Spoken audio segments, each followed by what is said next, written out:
Assalamualaikum warahmatullahi wabarakatuh. Innal hamdalillah nahmaduhu wa nasta'inuhu wa nastaghfiruhu wa nastahdihi wa na'udzu billahi min syururi anfusina wa min sayyiati a'malina may yahdihillahu fala mudilla lahu wa may yudlil fala hadiyalah. Asyhadu an la ilaha illallah wa asyhadu anna Muhammadan abduhu wa rasuluh.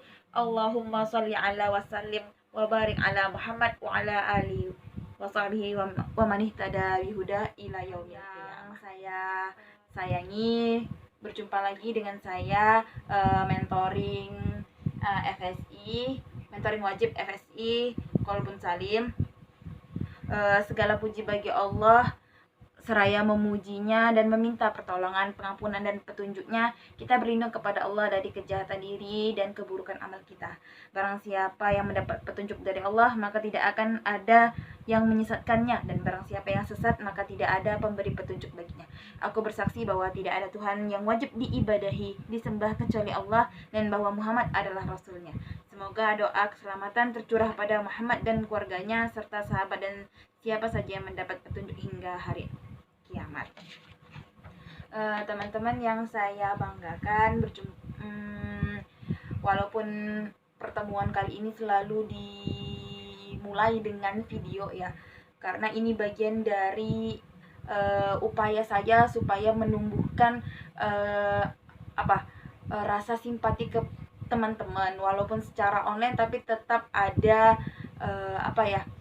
yang bisa diambil, walaupun tidak ketemu saya secara langsung tapi bisa melihat setidaknya ini muka saya gitu, yang mentoring teman-teman. Nah, ini adalah pertemuan kedua kita setelah kemarin saya suka banget lupa ya, karena ini memang jadwalnya online. Jadi itu kalau jadwalnya online tuh serasa tuh kayak nggak punya beban gitu. Tapi kalau misalnya jadwalnya itu offline, ketemu langsung ke kampus atau misalnya kita janjian di mana, itu kayak punya rasa tanggung jawab. Sebenarnya itu sama-sama tanggung jawab sih, cuma mungkin beda situasinya aja.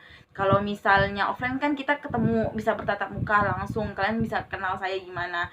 Dan kalau ini kan ya online ya, jadi saya gimana caranya buat video ini supaya teman-teman bisa ngelihat, bisa oh gini loh ternyata jerih payah kakak yang mentoring, supaya bisa memberikan yang terbaik buat kalian walaupun secara online. Nah, awalnya saya udah bilang banget kalau mentoring ini berguna untuk menambah nilai agama teman-teman. Nah, semoga pertemuan ini diniatkan untuk bukan hanya mendapatkan nilai agama yang baik, juga karena kita tafakuh fiddin yang saya sampaikan sebelumnya, yaitu memperdalam ilmu agama. Nah, itu ya teman-teman. Nah, karena semua itu berawal dari niat. Kalau niatnya udah memang pingin dapat nilai bagus di pelajaran agama, ya itu bakal dapat, tapi keberkahannya nggak dapat. Nah, makanya itu bersihkan niat kita untuk selalu menuntut ilmu dimanapun, kapanpun, wadahnya seperti apa. Mudah-mudahan ilmu itu nempel dan bermanfaat buat kita. Nah, kali ini saya akan membahas tentang mentoring kita pada pertemuan kedua tentang potensi diri. Nah, teman-teman pasti udah banyak kali sih mengenal tentang potensi diri ya. Potensi diri kita seperti apa, karena teman-teman ini udah, kalau diibaratkan itu udah mutasi dari sekolah menuju ke kuliah. Karena kan kalau sekolah itu semua aturannya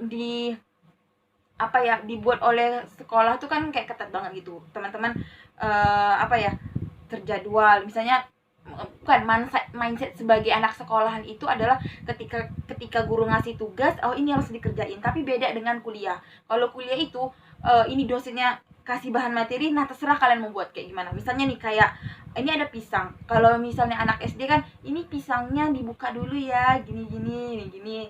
Terus kalau misalnya SMA, pisangnya silakan dibuat jemput-jemput gitu misalnya. Nah, itu kasih kalian lakukan gitu kan, buat jemput-jemput karena arahan dari guru. Tapi kalau kuliah itu nggak gitu. Kalau misalnya dosen kasih tugas, ini materi tentang pemerintahan, misalnya nanti kalau kalian manajemen atau akuntansi, tentang sektor publik. Nah, sektor publik tuh cari sektor publik, nanti dia cuma kasih sektor publik, cluenya sektor publik. Nanti sektor publik yang seperti apa itu kan kita yang cari sendiri. Sektor publik yang bisa migas atau apa gitu kan, banyak gitu. Jadi kita sendiri loh yang harus bisa mengekspansi, memperlebar maksud dari dosen itu gitu. Nah itu pengantarnya aja ya. Terus kalau saya membahas tentang potensi diri, ini lebih kepada apa ya, kayaknya teman-teman udah biasa banget ya, biasa banget. Tapi mohon maaf ya kalau misalnya saya agak gugup gitu, karena ini first time buat video yang kayak gini. Biasanya ngomongnya sama anak-anak ya, karena saya ngajar. Jadi kalau ini ngomongnya sama orang yang dewasa, jadi mudah-mudahan bisa bawaannya itu seperti kita offline gitu. Pembawaan saya itu bisa kayak kita offline. Nah, pertama tentang potensi diri. Tapi sebelum kita mengenal potensi diri, kita harus mengenal dulu tujuan kita hidup di dunia ini seperti apa sih. Ternyata udah dijawab dalam Al-Quran. Saya bacakan ya, surat Az-Zariyat ayat 56 yang mungkin teman-teman sudah pernah baca ya. Apa sih tujuan kita hidup di muka bumi ini gitu. Bismillahirrahmanirrahim. Wa ma khalaqatul jinna wal insa illa liya'budun.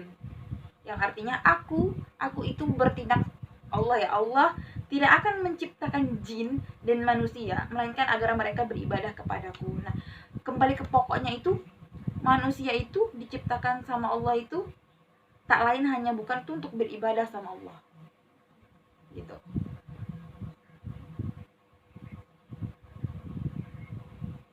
Tak lain hanya untuk beribadah kepada Allah.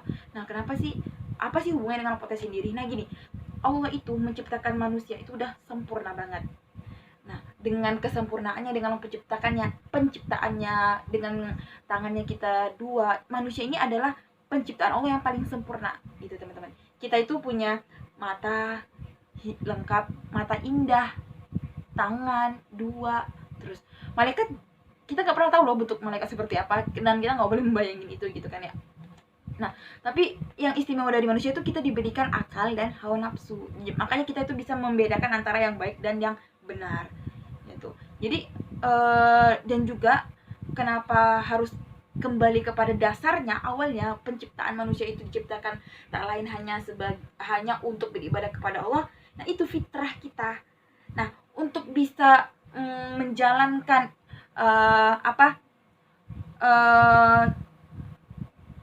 fitrah kita sebagai makhluk yang ditugaskan untuk beribadah kepada Allah itu, jadi selama apapun keahlian yang kita miliki, tak lain dan bukan itu sesuatunya itu untuk ibadah sama Allah. Jadi kalau misalnya kita kerja, kuliah, itu tak lain juga untuk beribadah kepada Allah, misalnya menolong, sedekah, bantu orang tua, apapun yang teman-teman lakukan, tak lain dan tak bukan itu bentuk dari ibadah kita sama Allah.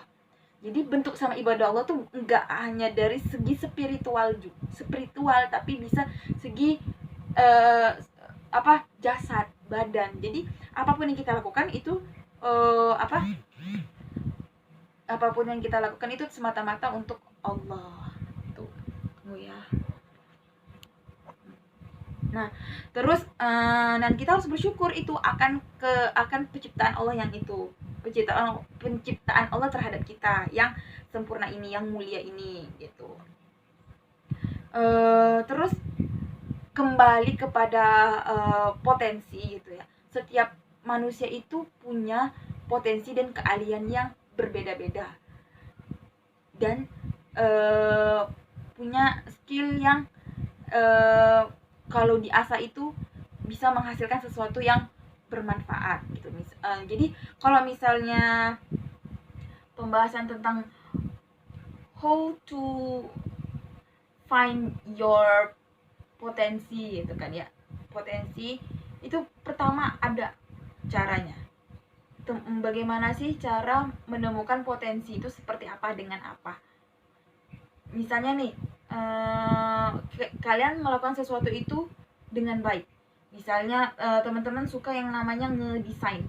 Nah, desain itu kan sekarang jadi tonggak pertama di masa pandemi ini gini ya. Karena yang berhubungan dengan desain itu erat dengan sosial media. Jadi kalau misalnya sosmed desain kalian menarik, pasti media sosial kalian tuh banyak diikuti orang gitu kan ya. Nah gitu. Jadi cara menemukan potensi itu yang pertama melakukannya dengan baik gitu. Kalau misalnya hobi kalian itu yang tadi saya bilang itu ngedesain, dengan kalian melakukan yang baik, nah itu bisa jadi itu adalah potensi teman-teman gitu. Terus yang kedua, dengan media itu kalian dengan ngedesain itu kalian menikmatinya gitu, menikmati tanpa paksaan. Nah karena kalau segala sesuatu yang dilakukan tanpa paksaan itu kan serasa menyenangkan ya. Nah itu juga kalau misalnya contohnya suka masak, kalau misalnya masak itu bisa menghasilkan sesuatu yang maisah kayak rezeki gitu, terus kalian hobi melakukannya gitu kan, itu adalah sesuatu yang menyenangkan gitu kan. Kerja kan kalau sering tuh dengarkan kalau pekerjaan yang baik adalah hobi yang dibayar gitu. Kalau misalnya hobinya masak ya senang gitu, kalau misalnya masak bisa dijualkan gitu kan, terus menghasilkan benefit yang besar, itu kan lumayan banget gitu kan ya.